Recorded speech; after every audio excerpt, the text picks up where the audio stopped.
마태복음 13장부터 15장 말씀 같이 나누겠습니다. 워낙 많은 내용들, 또 워낙 중요한 내용들이 많습니다. 쭉 한 번씩 읽으면서 그 속에서 우리 성도님들 각자에게 주시는 하나님의 음성, 하나님의 말씀들, 레마의 말씀이 발견되고 깨달아지기를, 또 그 말씀대로 살 수 있는 지혜와 능력을 주시기를 주님의 이름으로 축복합니다. 오늘 첫 번째 같이 나눌 말씀은요, 하나님은 어떤 분이신가 13장 54절 말씀을 보겠습니다. 13장 54절 다 같이 13장 53절 54절 다 같이 읽겠습니다. 시작. 예수께서 이 모든 비유를 마치신 후에 그곳을 떠나서 고향으로 돌아가사 그들의 회당에서 가르치시니 그들이 놀라 이르되 이 사람이 이 지혜와 이런 능력이 어디서 났느냐. 아멘. 예수님께서 잘 가르치시는 걸 보고 깜짝 놀라죠. 왜냐하면 예수님은 저기 시골에서 공부도 제대로 못하고 잘한 사람이잖아요. 그런데 그 가르치는 것이 너무 지혜롭고, 또 예수님이 얼마나 능력이 많습니까? 병든 자를 고치시고, 또 심지어 죽은 자를 살리시기도 하시는 그런 능력의 주님이십니다. 그러니까 이런 지혜와 능력이 어디서 났느냐 이렇게 외치는 것을 볼 수 있습니다. 예수님에 대해서 표현하자고 하면 지혜와 능력이죠. 한번 따라서 할까요? 지혜와 능력. 구약성경 다니엘서 2장 20절에도 이렇게 되어 있습니다. 영원부터 영원까지 하나님의 이름을 찬송할 것은 그에게 지혜와 능력이 있음이로다. 하나님에 대해서도 말씀하시기를 지혜와 능력 이렇게 되어 있거든요. 그러니까 여기서 예수 그리스도, 하나님의 아들이신 예수 그리스도가 지혜와 능력이 있으시고, 또 하나님도 지혜와 능력, 지혜와 능력의 근본이시죠. 지혜와 능력의 창조자이시고, 또 지혜와 능력의 근원이라고 할 수 있는 분이 바로 하나님이시고 그의 아들 예수 그리스도이십니다. 따라서 우리는 그 하나님을 믿는 하나님의 자녀입니다. 지혜와 능력을 언제든지 하나님 앞에 공급받아서 살 수 있는 것이 저와 여러분인 줄로 믿습니다. 누구든지 지혜가 부족하거든 후히 주시고 꾸짖지 아니하신 하나님께 구하라. 그리하면 하나님께서 주시리라 말씀했습니다. 어떤 문제 있든지 간에 하나님은 지혜와 능력이시다. 그 지혜와 능력을 덧입어서 살아갈 수 있기를 주님의 이름으로 축복합니다. 두 번째로 하나님은 어떤 분이신가 하는 건데요, 오늘 읽은 본문의 말씀 가운데 감사하게도 이 5,000명을 먹이신 사건과 4,000명을 먹이신 사건이 다 나와 있습니다.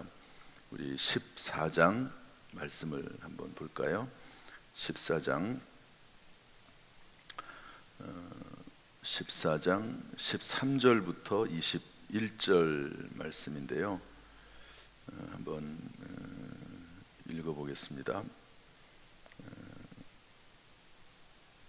다 읽을 수가 없어가지고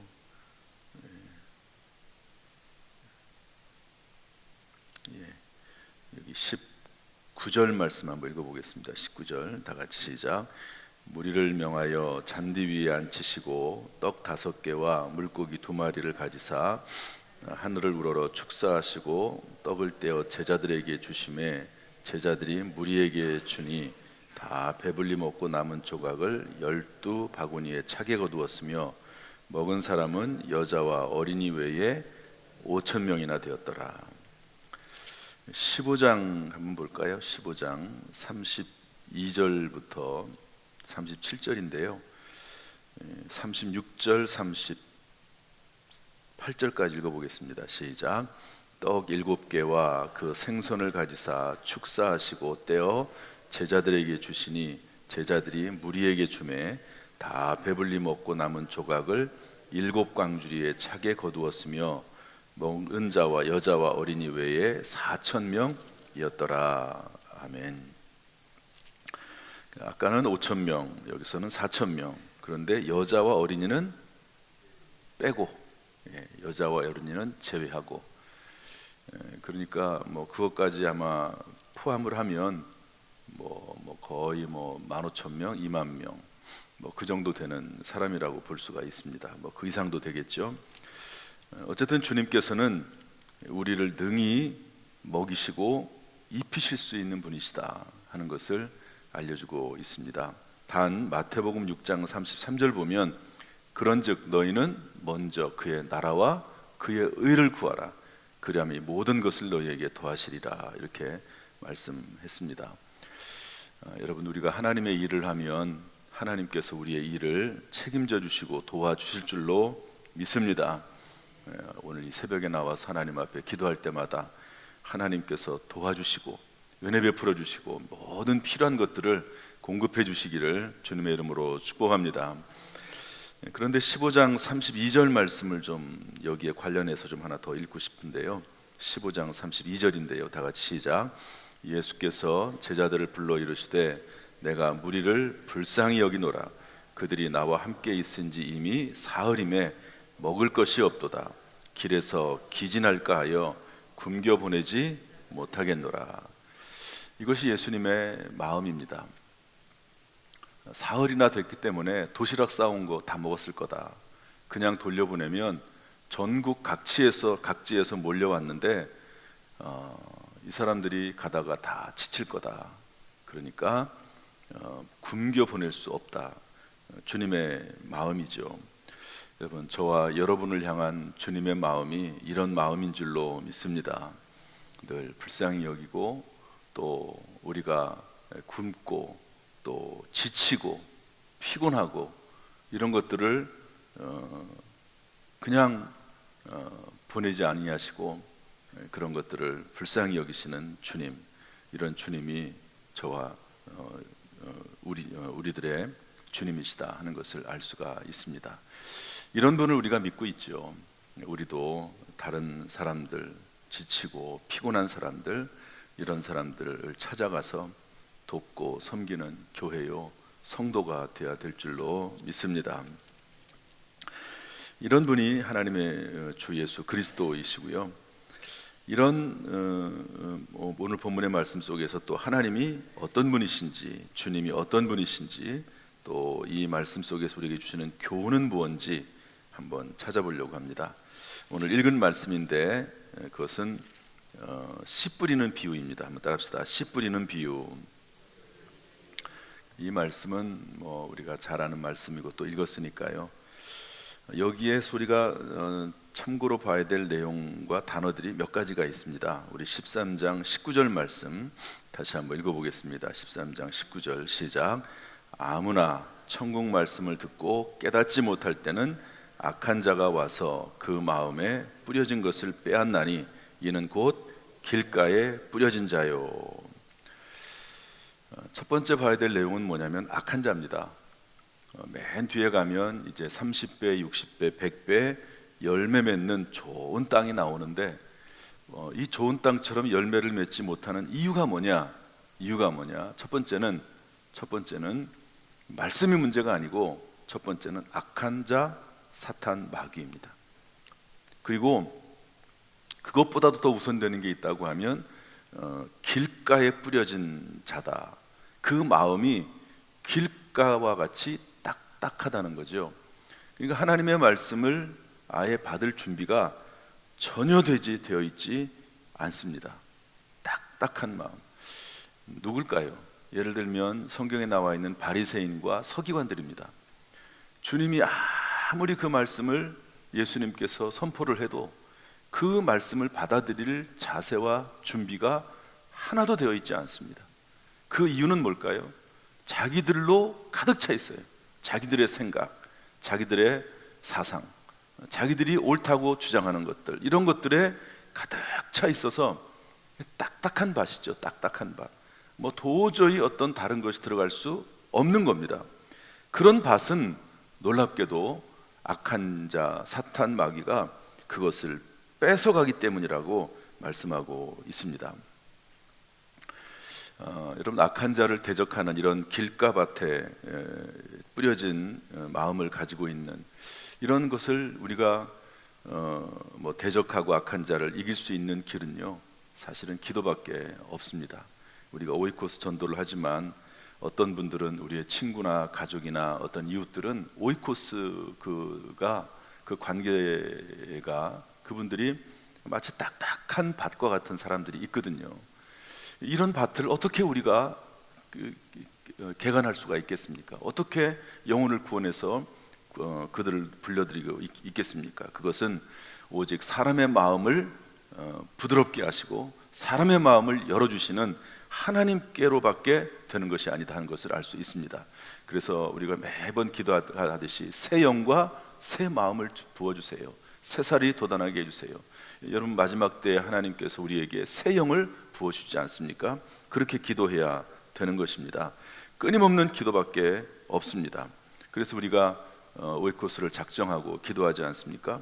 조지 물러는 5명의 친구가 있었는데요, 이 친구들이 다 예수를 믿었는데 3명이, 한 명은 조지 물러가 죽을 때 그때 예수님을 영접하고, 한 사람은 조지 물러가 죽은 다음에 예수를 영접했다는 그런 이야기가 있습니다. 끊임없이 기도했던 사람 조지 물러, 그 조지 물러의 기도를 하나님이 결국에는 들으셨다 하는 것이죠. 그 기도입니다. 방탕했던 어거스틴, 그의 어머니가 26년 동안 아들을 위해서 기도합니다. 그랬더니 그가 돌아와서 정말 전무후무한 신학자요, 목회자요, 또 학자요, 교수가 되지 않습니까? 여러분, 기도하는 가운데 우리도 열매 맺을 뿐만 아니라 열매 맺지 못하는 사람들이 주께로 나올 수 있도록 우리가 힘써야 될 줄로 믿습니다. 오늘 이 시간 우리의 기도를 하나님이 사용하시기를 주님의 이름으로 축복합니다. 열매 맺지 못하는 이유는요, 이것입니다. 20절 21절 말씀인데 한번 읽어보겠습니다. 20절 21절 시작.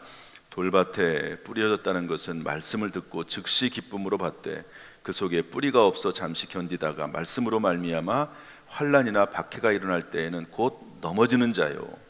환난이나 박해, 이런 것들이 일어나면 말씀을 계속 붙잡아야 되는데 그 말씀을 붙잡지 못하고 그냥 넘어지고 마는 거죠. 넘어진다는 겁니다. 우리 22절 가시떨기 나무하고 좀 비교를 좀 해봐서 봐야 될 텐데요. 22절도 한번 읽어보겠습니다. 시작. 가시떨기에 뿌려졌다는 것은 말씀을 들으나 세상의 염려와 재물의 유혹에 말씀이 막혀 결실하지 못하는 자요. 그러니까 이 돌밭은요, 넘어지는 겁니다. 넘어지는 거예요. 넘어진다는 말 속에는 중간에 교회를 떠난다는 의미도 있을 수가 있습니다. 교회를 떠나요. 그런데 이 가시떨기에 뿌려졌다는 것은요, 결실을 못해요. 교회를 다니기는 다녀요. 신앙생활을 하기는 해요. 하나님 앞에 기도도 해요. 그런데 세상 염려, 물질의 유혹, 이런 것들이 끊임없이 밀려와서 신앙생활이 조금 성장할까 하다가 다시 주저앉고, 성장할까 하다가 다시 주저앉고, 1년이 지나도 제자리, 2년이 지나도 제자리, 3년이 지나도 제자리, 다시 원위치, 또 원위치로 돌아오는 그런 신앙이라고 볼 수가 있습니다. 혹시 우리 가운데 환난이나 박해가 있습니까? 그런 것들을 물리치고 그럴수록 더 하나님의 말씀을 붙잡고 하나님의 말씀 가운데 우리가 넘어지지 말고 일어서는 저와 여러분이 될 수 있기를 주님의 이름으로 축복합니다. 마가라고 하는 요한이 있습니다. 사도 바울과 1차 전도 여행을 하다가 중간에 되돌아갔어요. 왜 되돌아갔냐? 힘들어서. 선교하는 거, 전도하다 보니까 이방인들이 또 유대인들이 비난하고 욕하고 붙잡아서 감옥에 가두고 얼마나 힘듭니까? 그러니까 도망가는 거죠. 말씀으로 말미암아 선교하다가 환난이나 박해가 일어나니까 넘어지고 그냥 다시 원래대로 돌아가 버리고 마는 거죠. 물론 나중에 이 마가라고 하는 요한은 사도 바울이 다시 부릅니다. 불러서 같이 사역하는 것을 볼 수 있지만 그 당시에는 환난이나 박해 때문에 넘어졌습니다. 세상의 염려와 재물 때문에 넘어진 사람 누구죠? 성경에 보면은요, 가룟 유다입니다. 가룟 유다는 예수님을 팔아넘기죠. 돈 30냥, 은 30냥 받고 팔아넘깁니다. 돈 때문에. 뭐 겉으로는 뭐 여러 포장을 할 수 있습니다. 예수님이 내가 생각했던 메시아 구원자가 아니다, 뭐 이렇게 포장할 수도 있습니다. 그런데 사실은 그 안에 돈 때문에, 재물의 유혹 때문에 넘어가는 거죠. 여기에 반해서 고린도후서 8장 1절부터 3절에 보면 고린도 교회가 나옵니다. 환난의 많은 시련 가운데서도, 극심한 가난 가운데서도 예루살렘 교회가 흉년이 들어서 고통을 당할 때 그들에게 정말 사랑의 마음을 가지고 자기들도 없음에도 불구하고 예루살렘 교회, 더 힘든 예루살렘 교회를 위해서 연보했던 교회가 고린도 교회입니다. 사실 우리나라가 재정적으로 뭐 경제적으로 어렵다고는 하지만 저기 남미나 아프리카 이런 나라 사람들에게 비하면 우리나라가 잘 사는 나라죠. 여전히 잘 사는 나라입니다. 여전히 우리도 뭐 힘들 수 있지만 그 사람들에게 말씀을 증거하고 그 사람들에게 선교할 수 있도록 예배당을 지어주고 또 그분들과 함께하는 것, 도와주는 것 정말로 귀중한 일인 줄로 믿습니다. 이 땅에서와 또 하나님 나라에서 영원히 하나님께서 우리를 상급으로 우리에게 역사하시고 우리에게 상급을 베풀어 주실 줄로 믿습니다. 마지막 좋은 땅인데요, 한번 읽겠습니다. 23절 말씀 다 같이 읽겠습니다. 시작. 좋은 땅에 뿌려졌다는 것은 말씀을 듣고 깨닫는 자니 결실하여 어떤 것은 100배, 어떤 것은 60배, 어떤 것은 30배가 되느니라 하시더라. 듣고 깨닫는 것입니다. 다른 것들은 전부 듣고 그 말씀을 깨닫지 못하고 환난이나 시험이나 박해나 세상 염려나 재물의 유혹 때문에 열매를 맺지 못하는데, 좋은 땅은 깨닫는 거죠. 여러분, 하나님의 말씀이 깨달아질 수 있기를 주님의 이름으로 축복합니다. 안디옥 교회는 하나님의 말씀을 듣고 깨달았습니다. 그래서 안디옥 교회에서 처음에 가장 최초로 그리스도인이라고 하는 그런 말을 들은 교회가 안디옥 교회입니다. 그리고 최초로 바울과 바나바를 선교사로 파송한 교회가 안디옥 교회죠. 그러니까 하나님의 말씀을 듣고 깨닫고 자기들만 이렇게 잘 되는 것이 아니라 세계 만방에 선교사를 파송하고 그리고 다른 사람들에게 인정받고 존경받는 그런 교회가 됐다 하는 것을 알 수가 있습니다. 여러분, 이런 열매 맺는 신앙생활, 그 신앙이 저와 여러분의 신앙생활이고 우리 교회의 신앙생활이 될 수 있기를 주님의 이름으로 축복합니다. 오늘도 하나님께서 우리에게 열매 맺게 하시고 세임 주시기를 주님의 이름으로 축복합니다. 오늘 시간상 나누지는 못하겠지만 마태복음 14장 22절부터 33절에는 풍랑 가운데 예수님이 찾아오시고 베드로가 무리를 걷는 그런 내용이 나옵니다. 여러분, 인생의 풍랑을 만났을 때 여러분, 예수 그리스도 그분을 계속 바라보고, 바람을 바라보다가 빠졌다고 그랬거든요. 바람 바라보지 말고 말씀 바라보고 예수 그리스도, 오직 예수 그리스도를 바라볼 수 있기를 주님의 이름으로 축복합니다. 15장 21절부터 28절에는 응답받는 기도의 모델이 나옵니다. 한 수로보니게 여인이 예수님에게 찾아와서 내 귀신 들린 딸을 좀 고쳐달라고 이렇게 요청을 하지요. 그런데 예수님께서 안 된다고, 개들에게 자녀의 떡을 던지는 것이 마땅하지 않다고 개 취급합니다. 이방인이라는 거죠. 이방인에게는 내가 응답할 수 없다. 그랬더니 유명한 말을 합니다. 개들도 주인의 상에서 떨어지는 부스러기를 먹습니다. 제가 이방인이기 때문에 주님 앞에 구할 수 있는 자격이 없지만, 그러나 개라고 해도 좋습니다. 은혜를 베풀어 주세요. 부스러기라도 저에게 주세요. 이렇게 말을 하면서 간절히 요청을 했더니 내 믿음대로 될 것이다, 내 소원대로 되리라, 이렇게 말씀하고 있습니다. 우리가 아무리 부족하도, 여러분, 이 당시에 이방인은요 개 취급을 당했거든요. 사람 취급을 안 했습니다. 그런데도 불구하고 우리가 아무리 부족하고 연약해도 하나님 앞에 간절히 믿음으로 구하면 응답하시는 분이 하나님이신 줄로 믿습니다. 이런 하나님의 위로와 소망과 능력이, 기도 응답이 우리 가운데 있기를 주님의 이름으로 축원합니다. 기도하겠습니다.